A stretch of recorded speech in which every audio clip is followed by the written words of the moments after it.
शाम का वक्त था। सूरज धीरे धीरे ढल रहा था और आसमान हल्के सुनहरे रंग में रंग चुका था। गांव की पगडंडियों पर सन्नाटा उतरने लगा था। बस कहीं कहीं से लोगों की धीमी आवाजें सुनाई दे रही थीं।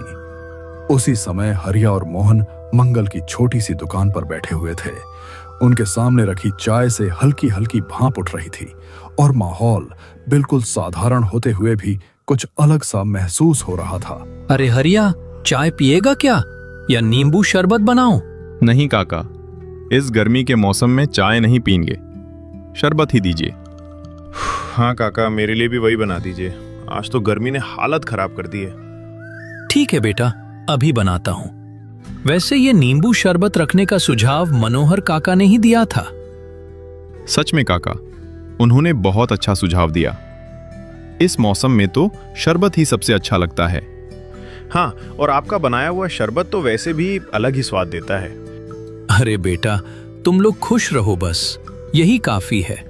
सही कह रहे हैं काका, ऐसे मौसम में ठंडा शरबत मिल जाए तो मजा ही आ जाता है। और यहाँ बैठकर पीने का तो अलग ही आनंद है। ठंडी हवा भी लग रही है। लो बेटा, तुम्हारा शरबत तैयार है, आराम से बैठकर पियो। तीनों आपस में हल्की फुल्की बातें करते हुए हंसी मजाक में खोए हुए थे। चाय की चुस्कियों के साथ उनकी बातचीत और भी रंगीन होती जा रही थी, मानो शाम का वो सुकून भरा पल बस यूं ही ठहर गया हो। तभी उसी शांत माहौल के बीच दुकान के सामने से गांव के जाने पहचाने और हंसमुख स्वभाव के मनोहर चाचा धीरे धीरे गुजरते नजर आए। उनके कदमों में एक अजीब सी ठहराव था और चेहरे पर वही पुरानी मुस्कान जो उन्हें पूरे गांव में अलग पहचान देती थी।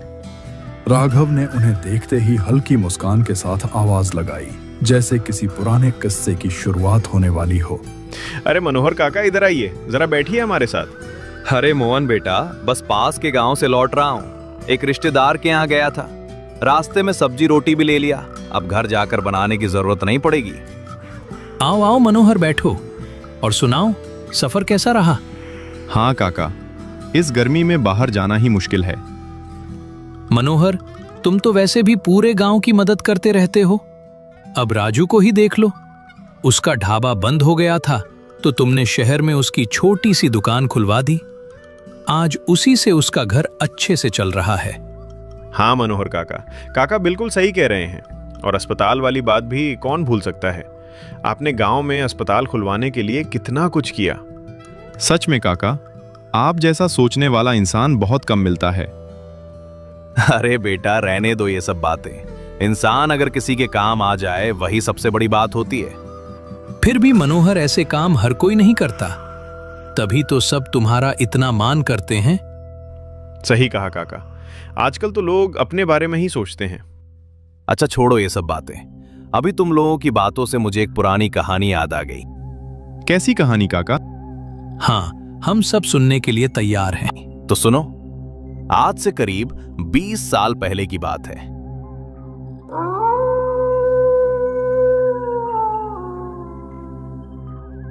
तूफान आने से पहले ही चारों तरफ एक अजीब सा अंधेरा फैलने लगा था। मालवा का वह इलाका अपनी पथरीली जमीन, सूखेपन और उड़ती लाल धूल के लिए जाना जाता था, जहां हवा भी जैसे थम सी जाती थी। दूर दूर तक फैली वीरानी में हर झोंके के साथ धूल का गुब्बार उठता और सब कुछ और भी सुनसान हो जाता था। इन्हीं उजाड़ मैदानों के बीच एक पुराना तालाब था, जिसे गांव वाले कमलीबाई का तालाब कहते थे। नाम तो एक औरत का था, लेकिन अब उस नाम के साथ कई अजीब किस्से जुड़ चुके थे। लोग दिन के उजाले में भी वहां जाने से कतराते थे, जैसे उस जगह का सन्नाटा अपने अंदर कुछ छुपाए बैठा हो। गांव में अभी तक बिजली नहीं पहुंची थी और गर्मियों की उमस भरी रातों में लोग बस लालटेन की टिमटिमाती रोशनी में बैठे रहते थे। उसी धुंधली रोशनी और चिपचिपी गर्मी से परेशान होकर साहिल झुंझलाते हुए बोला, यार ये कैसी गर्मी है, दम घुट रहा है यहाँ तो। ऊपर से ये अंधेरा और ये टिमटिमाती लालटेन, कुछ भी साफ दिखाई नहीं देता। पता नहीं यहाँ लोग ऐसे कैसे रहते हैं। मुझे तो बिल्कुल अच्छा नहीं लग रहा। हवा भी जैसे बंद हो गई है, एक पल के लिए भी राहत नहीं मिल रही। सच में अगर थोड़ी देर और ऐसे ही बैठना पड़ा ना तो हालत और खराब हो जाएगी। ये बोलकर वह उठ खड़ा हुआ और पास रखी लालटेन हाथ में उठा ली। टिमटिमाती रोशनी उसके चेहरे पर पड़ रही थी और बिना किसी का जवाब सुने वह कच्चे रास्ते की ओर बढ़ गया जो गांव के खेतों के बीच से होकर गुजरता था। पीछे बैठे बाकी लोग एक दूसरे की ओर देखने लगे, जैसे समझ नहीं पा रहे हों कि उसे रोकें या यूं ही जाने दें। लेकिन कुछ पल बाद वे भी उसके पीछे चल पड़े। गांव के खेत दूर दूर तक फैले हुए थे। सूखी मिट्टी में जगह जगह दरारें पड़ी थीं। उन खेतों को पार करने के बाद ही वह तालाब पड़ता था, जिसके बारे में गांव में तरह तरह की बातें कही जाती थीं। उसी दिन जब वे शहर से यहां आए थे, तब गांव के बूढ़े हरिराम ने उन्हें खास तौर पर समझाया था, उस तरफ भूलकर भी मत जाना। मगर शहर में पले बढ़े लोगों के लिए ऐसी बातें बस कहानियां लगती हैं। डर नहीं, पतली सी पगडंडी पर चलते हुए लालटेन की रोशनी बस उनके पैरों तक ही सिमट कर रह जाती थी। भादों महीने की घुटन भरी गर्मी के बावजूद खेतों के ऊपर हल्के हल्के धुंध के गुच्छे तैर रहे थे, जैसे आसमान से बादल के टुकड़े टूटकर जमीन पर उतर आए हों। हर कदम के साथ वो धुंध और गहरी होती जा रही थी और लालटेन की रोशनी बीच बीच में अटक कर जैसे वहीं ठहर जाती थी। कुछ दूर आगे बढ़ते ही अचानक एक ठंडी हवा का झोंका खेतों के बीच से गुजर गया। उस अजीब सी ठंडक ने माहौल को और भी खामोश कर दिया। तभी आरव ने थोड़ा आगे बढ़कर हाथ बढ़ाते हुए धीमी आवाज में कहा, रुको, इधर ही है कमलीबाई का तालाब। यही पगडंडी सीधी उसी तरफ जाती है। गांव वाले भी इसी रास्ते का जिक्र करते थे। ध्यान से देखो, आगे का माहौल भी बदल रहा है, जैसे हम सही दिशा में आ गए हों। मुझे पूरा यकीन है, बस थोड़ा और आगे बढ़ते ही वो जगह सामने आ जाएगी। जिज्ञासा जैसे डर पर भारी पड़ चुकी थी और वे सीधे उसी तालाब की ओर बढ़ गए जिसके बारे में उन्हें मना किया गया था। चलते चलते पगडंडी खत्म हुई और सामने वह सुनसान किनारा आ गया, कमलीबाई का तालाब। उन्होंने सोचा था कि कम से कम तालाब में खिले कमल या जलकुंभी के पत्ते तो नजर आएंगे, लेकिन सामने जो था वह उनकी उम्मीदों से बिल्कुल अलग था। पानी गहरा काला दिख रहा था, इतना शांत कि उसमें कोई हलचल तक नहीं थी। हैरानी की बात यह थी कि उसमें एक भी पत्ता, एक भी फूल नहीं तैर रहा था। ऊपर से देखने पर पानी पारदर्शी लग रहा था, मगर भीतर क्या है यह समझ पाना मुश्किल था। पास ही एक पुराना पेड़ खड़ा था जिसकी टेढ़ी मेढ़ी शाखाएं अंधेरे में और भी अजीब लग रही थीं। वे सब उसी के नीचे जाकर बैठ गए। माहौल को हल्का करने के लिए उन्होंने सिगरेट जलाई और धुएं के छल्ले बनाते हुए हंसी मजाक करने लगे, जैसे वे खुद को यकीन दिला रहे हों कि यहां कुछ भी अजीब नहीं है। लेकिन तभी बिना कुछ कहे अभिषेक अचानक उठकर खड़ा हो गया। उसकी नजर तालाब के दूसरी ओर टिकी हुई थी। उसने धीरे धीरे हाथ उठाकर उस दिशा में इशारा किया और हल्की कांपती आवाज में बोला। उसकी आवाज में जो बदलाव था उसने बाकी सबकी हंसी एक पल में गायब कर दी और सबकी नजरें उसी दिशा में टिक गईं। अरे वो देखो उधर, वो क्या खड़ा है? ऐसा लग रहा है जैसे कोई इंसान हो, लेकिन हिल क्यों नहीं रहा? जरा ध्यान से देखो, कुछ अजीब तो है वहां, और उसके ऊपर कुछ लटक भी रहा है, जैसे कोई कपड़ा या झंडा हवा में हिल रहा हो। मुझे तो ये ठीक नहीं लग रहा। चलो जरा पास जाकर देखते हैं। आरव और राघव धीरे धीरे कदम बढ़ाते हुए साहिल के पास आकर ठहर गए। अब तीनों एक साथ खड़े थे, लेकिन उनकी नजरें एक ही दिशा में जमी हुई थीं। तालाब के उस पार घने अंधेरे के बीच उन्हें कुछ अजीब दिखाई दे रहा था। एक ऊंचा सा इंसानी आकार जो बिल्कुल स्थिर खड़ा था, मानो किसी का इंतजार कर रहा हो।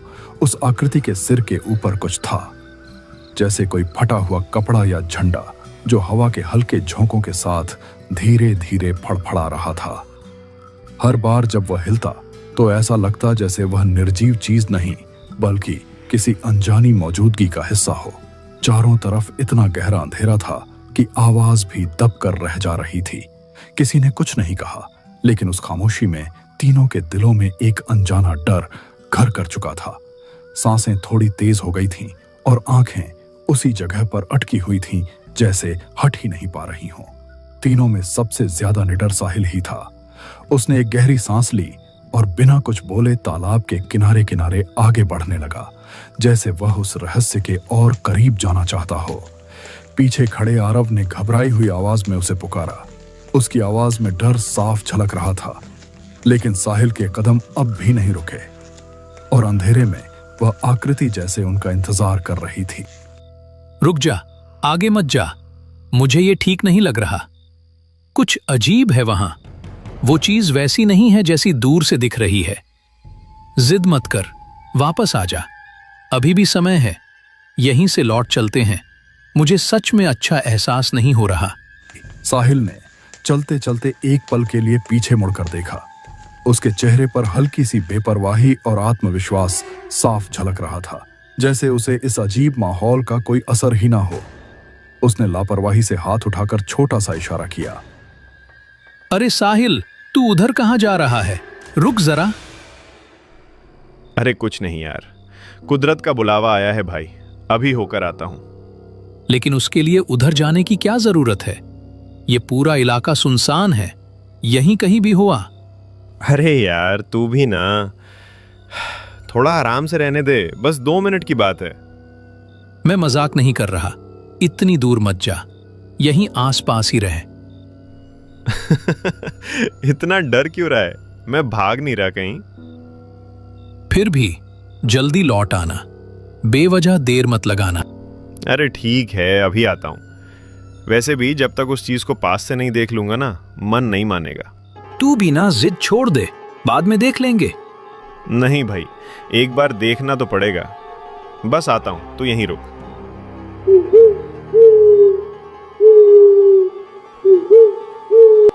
उसकी चाल में एक अजीब सी जिद थी, मानो वह हर हाल में उस रहस्य के करीब पहुंचना चाहता हो। पीछे खड़े आरव और राघव वहीं जमे रह गए। उनकी नजरें साहिल पर टिकी थीं, जो धीरे धीरे अंधेरे में आगे बढ़ रहा था। तालाब के किनारे पसरा सन्नाटा अब और भी गहरा हो चुका था। हवा के हल्के झोंकों के साथ पेड़ों की सूखी टहनियां सरसराती और उस अजीब सी आकृति के ऊपर फड़फड़ाता कपड़ा अब और भी साफ दिखाई देने लगा था। आरव और राघव भी आखिरकार खुद को रोक नहीं पाए और साहिल के पीछे पीछे चल पड़े।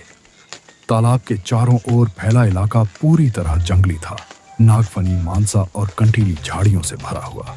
सूखी जमीन पर बिखरी टहनियां पैरों के नीचे चरमराती और हर कदम के साथ ऐसा लगता जैसे कहीं से कोई हलचल हो जाएगी। उस सुनसान जगह पर सांप बिच्छुओं का होना कोई बड़ी बात नहीं थी, फिर भी साहिल के चेहरे पर जरा सा भी डर नहीं था। वह बिना रुके आगे बढ़ता गया और कुछ ही देर में उस अजीब आकृति के बिल्कुल करीब पहुंच गया। उसने लालटेन को थोड़ा ऊंचा उठाकर उसकी रोशनी सीधी उस चीज पर डाली और ध्यान से देखने लगा। अब सच्चाई धीरे धीरे साफ होने लगी थी। वह कोई इंसान नहीं, बल्कि तालाब के किनारे खड़ा एक पुराना बिजूका था। उसके सूखे टेढ़े ढांचे पर फटे पुराने कपड़े लटक रहे थे और उसके सिर के ऊपर एक प्लास्टिक का टुकड़ा अटक गया था, जो हवा में हिलते हुए दूर से किसी झंडे जैसा दिखाई दे रहा था। साहिल कुछ पल वहीं खड़ा रहा, फिर और करीब जाकर लालटेन की रोशनी उसके चारों ओर घुमाने लगा। उस टिमटिमाती रोशनी में बिजूका और भी अजीब दिख रहा था, जैसे किसी ने उसे जानबूझकर वहां खड़ा किया हो और अब वह चुपचाप सबको देख रहा हो। अरे यार, इतना डर किस बात का था? यह तो बस एक बिजूका निकला। देखो तो सही, दूर से कैसा डरावना लग रहा था और पास आकर देखो, बिल्कुल बेकार चीज है। लगता है खेतों की रखवाली करते करते खुद ही खड़ा रह गया है बेचारा। ये भी हमारी तरह ही सिंगल खड़ा है यहाँ, कोई साथी नहीं इसका। ऊपर से ये प्लास्टिक लटका कर तो इसे और भी भूत बना दिया है। सच में लोगों ने बेवजह ही इसका इतना डर बना रखा है। साहिल उस बिजूके के सामने बेपरवाह खड़ा रहा। अगले ही पल उसने लापरवाही में वहीं खड़े खड़े उस पर पेशाब कर दिया, जैसे वह उस सुनसान जगह का मजाक उड़ा रहा हो। उसकी इस हरकत के बाद कुछ पल के लिए सब कुछ वैसा ही शांत रहा, लेकिन माहौल में एक अजीब सी खामोशी गहरी होने लगी। हवा जैसे थम सी गई थी और तालाब के आसपास फैला सन्नाटा पहले से कहीं ज्यादा भारी लगने लगा। वह बिजूका अब भी वैसे ही खड़ा था, बिल्कुल स्थिर, बिना किसी हरकत के, लेकिन अब उस जगह का माहौल सामान्य नहीं लग रहा था। अरे तुझे और कोई जगह नहीं मिली क्या? यहीं पर क्या कर रहा है तू? अरे क्यों, क्या हुआ? तेरी कोई जान पहचान है इससे? पागल है क्या?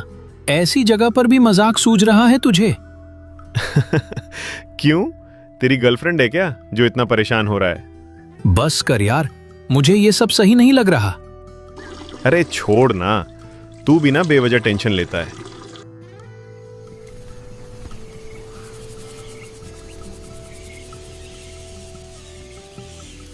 आरव और राघव हल्की हंसी के साथ वापस उसी पेड़ की ओर मुड़ने लगे। माहौल थोड़ा सामान्य सा लगने लगा था, जैसे अभी जो कुछ हुआ वह बस एक मामूली बात हो। तभी अचानक पीछे से धप की तेज आवाज आई। दोनों एकदम से चौंक पड़े और तुरंत पीछे मुड़े। उन्होंने देखा साहिल जमीन पर गिरा पड़ा था। उसका चेहरा उसी बिजूके की तरफ था और उसके गले से एक अजीब घुटी हुई सी आवाज निकल रही थी जो उस सन्नाटे में और भी डरावनी लग रही थी। बिना एक पल गंवाए दोनों उसकी तरफ दौड़ पड़े। चारों ओर इतना घना अंधेरा था कि कुछ साफ दिखाई नहीं दे रहा था, बस लालटेन की कमजोर रोशनी ही सहारा थी। साहिल के पास पहुंचकर उन्होंने झुककर उसे पकड़ने की कोशिश की। उसका शरीर ढीला पड़ा था और सांसें असामान्य लग रही थीं, जैसे कुछ ठीक नहीं हो। साहिल, ये क्या हो गया तुझे? ऐसे क्यों कर रहा है? उठ, सुन रहा है ना मेरी बात? तू जमीन पर ऐसे क्यों गिर पड़ा? क्या हुआ है तुझे? ठीक से बोल। डर मत, हम यहीं हैं। क्या है उधर? साफ साफ बता। मुझे कुछ समझ नहीं आ रहा। वो उधर कुछ है, वो हमें देख रहा है। साहिल कांपते हुए हाथ उठाकर बिजुके की ओर इशारा करने लगा। उसकी उंगलियां थरथरा रही थीं और उसकी नजरें उसी दिशा में जमी हुई थीं। अंधेरे के बीच उसी बिजुके के पास अब दो लाल बिंदु सी चमकती रोशनी दिखाई दे रही थी, जैसे कोई आंखें उन्हें घूर रही हों। वह लाल चमक स्थिर नहीं थी, धीरे धीरे उनकी ओर खिसकती हुई महसूस हो रही थी। चारों तरफ फैला सन्नाटा और भी गहरा हो गया। हवा जैसे थम सी गई थी और उस अंधेरे में बस वही दो लाल रोशनियां साफ नजर आ रही थीं, जो हर पल थोड़ी और करीब आती जा रही थीं। आरव का गला सूख गया था। उसके चेहरे पर डर साफ झलक रहा था और उसकी नजरें उन लाल रोशनियों पर जमी हुई थीं, जो अब पहले से ज्यादा नजदीक आ चुकी थीं।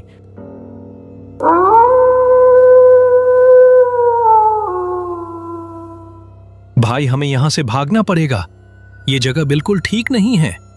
यहां आसपास कोई भी नहीं है और जो हो रहा है वो सामान्य नहीं है। मैंने पहले ही कहा था, ये सब शहर जैसा नहीं है। यहां ऐसी चीजें सच में होती हैं। अरे बाप रे, ये क्या है? ये तो हमारी तरफ ही आ रहा है। चल, देर मत कर, अभी निकलते हैं यहां से। खुले मैदान के बीचों बीच वे तीनों जान बचाकर भागने लगे।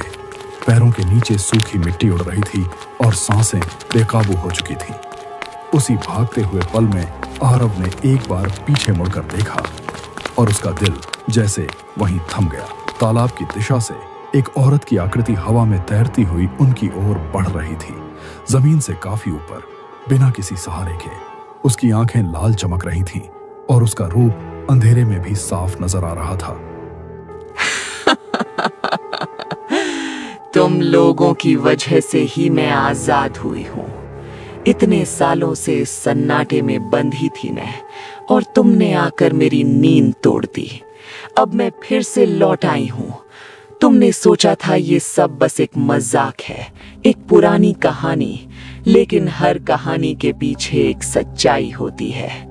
तुमने उस सीमा को पार किया है जहां से लौटना आसान नहीं होता।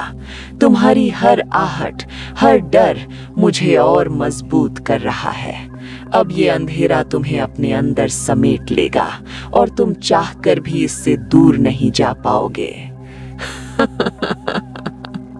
कुछ दूर भागने के बाद जब वे मैदान के बीच तक पहुंचे, तब भी डर उनका पीछा नहीं छोड़ रहा था।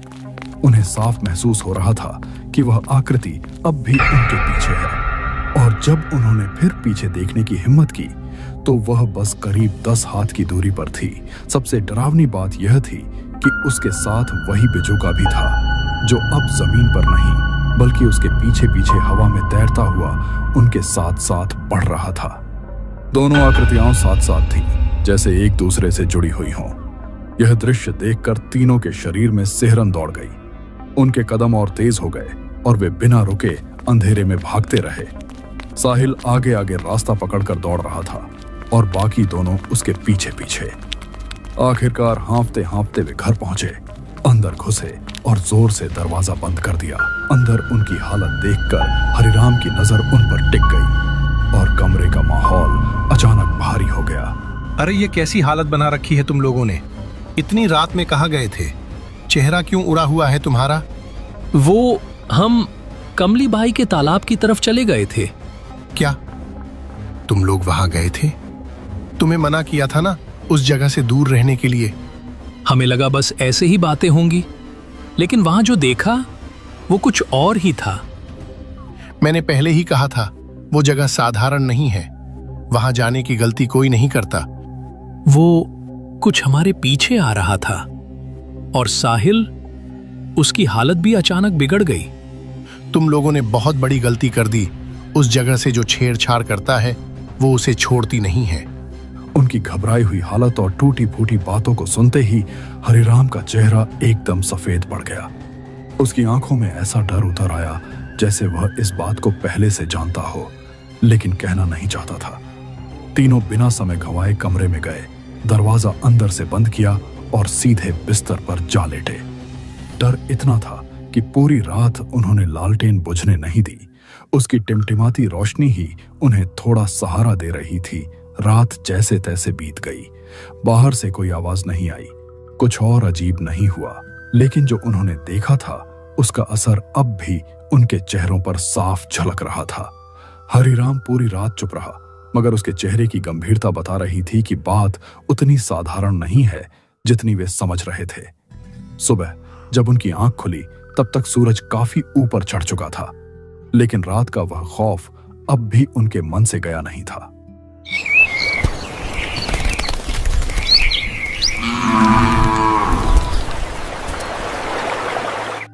चल, कल ही यहां से निकलते हैं। ये जगह बिल्कुल ठीक नहीं है। हाँ, तू सही कह रहा है। अब यहां रुकना ठीक नहीं लगेगा। रात जो हुआ उसके बाद तो मेरा मन बिल्कुल नहीं लग रहा यहां। और वैसे भी यहां आते ही मेरा सिर दर्द करने लगा है, पता नहीं क्यों। जितनी जल्दी निकल जाए उतना अच्छा है। हाँ, बस कल ही निकलते हैं। अब यहां और रुकने का कोई मतलब नहीं। वे धीरे धीरे कमरे से बाहर निकलने लगे, जैसे रात की बातों को पीछे छोड़ देना चाहते हों। उनके कदम अभी दरवाजे तक ही पहुंचे थे कि तभी पीछे से हरिराम की आवाज ने उन्हें रोक लिया। उसकी आवाज में एक अजीब सी गंभीरता थी, जिसने तीनों को अनायास ही ठिठकने पर मजबूर कर दिया, जैसे वह कुछ ऐसा कहने वाला हो जो सुनना आसान नहीं होगा। कल रात तुम लोगों ने बहुत बड़ी भूल कर दी है। उस तालाब के पास कोई नहीं जाता। रात की तो बात ही छोड़ो, दिन में भी कोई वहां भटकने की हिम्मत नहीं करता। वो जगह साधारण नहीं है। उस तालाब के आसपास की जमीन श्रापित है और उसका कारण भी है। वो कमली बाई डायन का तालाब है और जो बिजूका वहां खड़ा है ना, उसी के नीचे उसे जिंदा गाड़ दिया गया था। कहते हैं उसे वहीं दबा दिया गया था ताकि उसकी परछाई भी बाहर ना आ सके, लेकिन तुम लोगों ने जाकर उसे फिर से जगा दिया है।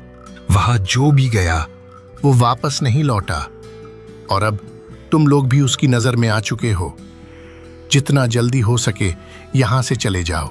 इस गांव की सीमा से जितना दूर निकलोगे उतना ही तुम्हारे लिए अच्छा होगा, क्योंकि अब वो जाग चुकी है और आज की रात कुछ भी हो सकता है। यह बात तीनों के कानों तक साफ पहुंच चुकी थी, मगर कोई भी उसे आगे बढ़ाना नहीं चाहता था। वे चुपचाप खड़े रहे, जैसे सब कुछ समझते हुए भी अनसुना करने की कोशिश कर रहे हों। हरिराम को तो अभी तक ये भी नहीं पता कि साहिल ने वहां कैसी हरकत की थी, फिर भी वो इतना डरा हुआ है। अगर उसे ये सब भी पता चल गया और साथ ही वो सब जो उन्होंने कल रात अपनी आंखों से देखा, तो न जाने वो क्या कहेगा, या फिर क्या होने का अंदेशा जताएगा। तभी आरव की नजर खिड़की की ओर गई। उसने बाहर देखा। दिन का उजाला अब फीका पड़ने लगा था, जैसे शाम धीरे धीरे फिर से अपने साए फैलाने लौट रही हो। अब तो शाम भी हो चुकी है, आज निकलना ठीक नहीं रहेगा। कल सुबह होते ही हम लोग यहाँ से निकल जाएंगे। जितनी जल्दी हो सके इस जगह से दूर हो जाना ही सही रहेगा। वे गांव की सूखी पगडंडी पर धीरे धीरे आगे बढ़ रहे थे। दिन ढल चुका था और सूरज की रोशनी अब कमजोर पड़ने लगी थी, जिससे चारों ओर हल्का धुंधलका फैल गया था। चलते चलते अनजाने में उनके कदम फिर उसी खेत के पास आकर रुक गए। किसी ने ध्यान नहीं दिया कि वे कब उस जगह तक पहुंच गए जहां से सब कुछ शुरू हुआ था। आसमान में लालिमा गहराने लगी थी और उसके बीच नारंगी रंग की लकीरें धीरे धीरे फीकी पड़ती जा रही थीं। पूरे माहौल में एक अजीब सी शांति थी, जैसे कुछ फिर से होने वाला हो। कमलाबाई को तुम लोग जानते हो क्या? पीछे से अचानक आई आवाज ने तीनों को एकदम चौंका दिया। उनके कदम वहीं रुक गए और वे धीरे धीरे पलटकर पीछे देखने लगे। उन्होंने देखा उनके पीछे एक आदमी खड़ा था। उसके कपड़े गंदे और फटे हुए थे, जैसे वह कई दिनों से भटक रहा हो। उसका चेहरा धूल से सना हुआ था और आंखें अजीब तरह से उन्हें घूर रही थीं। उसकी अचानक मौजूदगी ने माहौल को और भी बेचैन कर दिया, जैसे वह यूं ही वहां नहीं खड़ा। कमला मेरी बेटी थी वो। तुम लोग उसे जानते हो क्या? लोग उसे डायन कहते हैं। अपनी ही बेटी को कोई डायन क्यों कहेगा? आप ऐसा क्यों बोल रहे हो? मैं नहीं, इस गांव के लोग कहते हैं उसे डायन। उन्होंने ही उसे मार डाला और तालाब के पास जिंदा गाड़ दिया। क्या जिंदा गाड़ दिया? ऐसा कैसे कर सकते हैं लोग? उन्होंने तांत्रिक को बुलाया था और जहां उसे गाड़ा उसी जगह ऊपर से वो बिजुका खड़ा कर दिया, ताकि वो कभी बाहर ना आ सके, कभी मुक्ति ना पा सके। लेकिन आपकी बेटी को मारा किसने? किसने किया ये सब? पूरे गांव ने, सबने मिलकर। किसी ने उसे बचाने की कोशिश नहीं की। और आप कुछ नहीं कर पाए? मैं हर दिन वहां जाता हूं, उसी जगह बैठता हूं, उसे बुलाता हूं, पुकारता हूं, लेकिन वो कभी नहीं आई, कभी नहीं। ये सब सुनकर तो समझ ही नहीं आ रहा क्या सही है और क्या गलत। अब वो लौटेगी, जरूर लौटेगी, और इस बार खाली हाथ नहीं जाएगी। वह आदमी कुछ पल तक वहीं खड़ा रहा, फिर बिना कुछ कहे धीरे धीरे मुड़ा और खेतों के बीच से होते हुए आगे बढ़ने लगा। उसके कदम सीधे उसी दिशा में जा रहे थे जहां तालाब था। डूबती रोशनी में उसकी परछाई लंबी होती जा रही थी और देखते ही देखते वह खेतों के बीच गहराते अंधेरे में समाता चला गया। यार, इसकी बातों में कुछ तो है। ये सब यूं ही नहीं हो सकता। मुझे लग रहा है ये कोई कहानी नहीं, सच्चाई है, और मैं इसे ऐसे ही अधूरा नहीं छोड़ सकता। जब तक पूरी बात समझ नहीं लूंगा ना, मुझे चैन नहीं आएगा। तुम लोग चाहो तो यहीं रुक जाओ, लेकिन मैं इसका सच जानकर ही रहूंगा। वो बूढ़ा कुछ छुपा रहा है और मुझे जानना है आखिर वहां हुआ क्या था। मैं उसके पीछे जा रहा हूं, देखता हूं ये सब आखिर कहां जाकर खत्म होता है। साहिल अचानक तेजी से आगे बढ़ा और उस बूढ़े आदमी की ओर दौड़ने लगा, मानो उसे रोकना या उसके बारे में कुछ जान लेना चाहता हो। साहिल, रुक जा, आगे मत जा, ये ठीक नहीं है। तू समझ क्यों नहीं रहा? हमें यहां नहीं रुकना चाहिए। जो भी है उसे यहीं छोड़ देते हैं। बेकार में पीछे जाने की जरूरत नहीं है। वापस चल, अभी भी वक्त है। आगे बढ़ना सही नहीं होगा।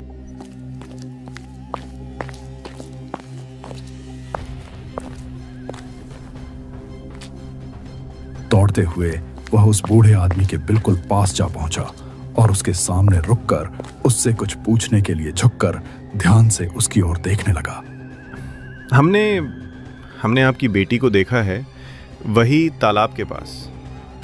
उस बूढ़े आदमी की आंखें अब बिल्कुल बदल चुकी थीं। उनमें गुस्सा इस कदर भरा था कि वे अंगारों की तरह लाल चमक रही थीं और उनकी तीखी चमक सीधे सामने खड़े इंसान को भीतर तक डरा देने वाली थी। क्या कहा तुमने? तुमने उसे देखा? हाँ, हम उसी जगह गए थे। वहां कुछ अजीब था।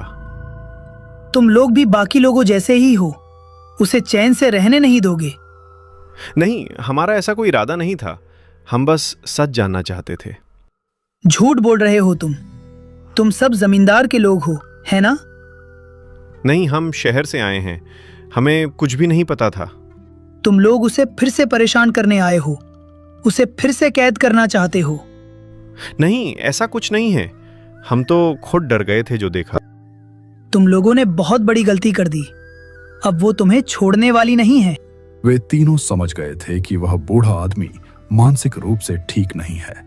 उसकी अजीब हरकतों को नजरअंदाज करते हुए वे बिना कुछ और कहे अपने अपने घर लौट गए। शाम ढलते ढलते रात गहरा चुकी थी। लगभग 10 बजे का समय था। हरिराम ने तीनों को खाना घर के अंदर ही दे दिया, जैसे वह नहीं चाहता था कि वे बाहर ज्यादा देर रहें। खाना खाकर आरव और राघव तो जल्दी ही सो गए, लेकिन साहिल की आंखों में नींद का नाम नहीं था। वह उठकर खिड़की के पास जा खड़ा हुआ। बाहर हल्की हल्की बारिश होने लगी थी। बूंदें चुपचाप गिर रही थीं और पूरा गांव अंधेरे की चादर ओढ़े किसी अनजानी चीज से खुद को छुपाता हुआ सा लग रहा था। कुछ देर बाद साहिल वापस बिस्तर की ओर मुड़ने ही वाला था कि उसकी नजर अचानक खिड़की के बाहर पड़ी। अंधेरे में एक आदमी खड़ा था, वही बूढ़ा आदमी। वह धीरे धीरे हाथ हिलाकर उसे बाहर आने का इशारा कर रहा था। साहिल जैसे किसी अजीब खिंचाव में आ गया। बिना सोचे समझे उसने दरवाजा खोला और चुपचाप घर के बाहर निकल आया। बाहर आते ही बूढ़ा आदमी मुड़ा और तेज कदमों से आगे बढ़ने लगा। साहिल भी बिना रुके उसके पीछे पीछे चल पड़ा, जैसे उसे अपने होश ही ना हो।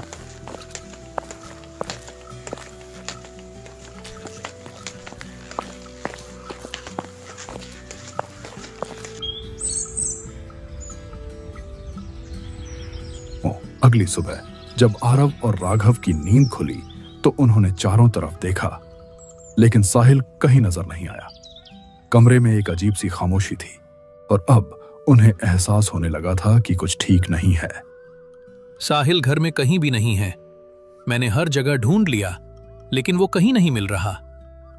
रात को तो यहीं था, अचानक कहां चला गया समझ ही नहीं आ रहा। मुझे पता था ऐसा ही कुछ होने वाला है। सुबह जब मैं उठा तो बाहर का दरवाजा खुला हुआ था और पूरे घर में पैरों के निशान बने हुए थे। मुझे तभी समझ आ गया था कि बात यहीं तक नहीं रुकेगी। साहिल को कमलीबाई डायन ही बुलाकर ले गई होगी। क्या? ये आप क्या कह रहे हैं? कमलीबाई को मरे हुए 150 साल हो चुके हैं और उसके मरने के गम में उसके पिता भी उसी तालाब में डूबकर मर गए थे। उस जगह से कोई खाली नहीं लौटता और तुम लोगों ने जाकर उसे फिर से जगा दिया है। इसका मतलब अब क्या होगा? अब भगवान ही जाने इस घर में और इस गांव में क्या क्या होने वाला है। जो होना था वो शुरू हो चुका है। घबराहट में वे दोनों दौड़ते दौड़ते सीधे तालाब के किनारे पहुंच गए।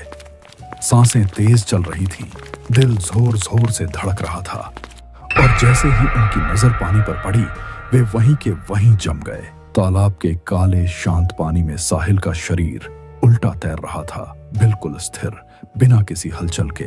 वह दृश्य इतना डरावना था कि उनके पैरों ने जैसे जमीन पकड़ ली। आगे बढ़ने की हिम्मत ही नहीं हुई। किनारे पर वही बिजुका अब भी खड़ा था, जैसे कुछ हुआ ही ना हो। चारों तरफ एक ठंडी हवा घूमती हुई महसूस हो रही थी, जो तालाब के चारों ओर चक्कर लगाकर अचानक गायब हो जाती थी। आरव और राघव वहीं खड़े रह गए, न बोल पाए न हिल पाए। उनकी आंखों के सामने जो था उसने सब कुछ बदल दिया था। यह पूरी घटना सुनाते सुनाते आवाज धीरे धीरे थम गई। चाय की दुकान पर बैठे मोहन और हरिया कुछ पल तक चुप रहे। उनके चेहरों पर डर साफ झलक रहा था। दुकान के उस छोटे से माहौल में एक गहरी खामोशी छा गई थी, जैसे कहानी खत्म तो हो गई हो, लेकिन उसका असर अभी भी वहीं मौजूद हो। सच में मनोहर काका, आपकी जिंदगी की घटनाएं तो एक से बढ़कर एक होती हैं। सुनकर ही रोंगटे खड़े हो जाते हैं। अरे बेटा, ये तो बस एक कहानी थी। ऐसी और भी बहुत सी बातें हैं जो समय के साथ सामने आती हैं। अगर ऐसी ही कहानियां हैं तो हमें जरूर सुनाइए। हम तो सुनने के लिए तैयार बैठे हैं। तो ठीक है, कल फिर आना।